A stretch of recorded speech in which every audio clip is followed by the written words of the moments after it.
د هدیرې پر قبرونو عجیبې غمجنې او دردونکې کرښې لیکلې وي. د یو ډاکټر پر قبر یې لیکلي وو: په دنیا کې د هرې ناروغۍ درمل شته، اما د مرګ نه. د یوې مور پر قبر یې لیکلي وو: هیله لرم چې زما د زړه پر ټوټو یانو بچیانو مې رحم او پاملرنه وکړئ.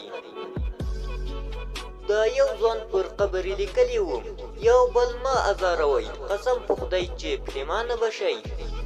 د یو یتیم پر قبر یې لیکلي وو: خوشحاله یم چې مور او پلار ته ورځم.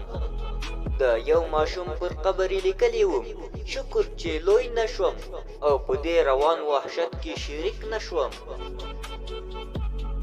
عبرت: هیڅوک نه پوهیږي چې سبا به څه پېښیږي. هیڅوک تا ته د سبا ضمانت نشي درکولی. نن په مینه شوق د پاک رب جل جلاله عبادت او د مخلوقاتو خدمت وکړه او له ژوند څخه خوند واخله. که نن غمجن یې صبر وکړه، او که خوشحاله یې نو غرور مه کوه، ځکه چې هر حالت بدلیدونکی دی.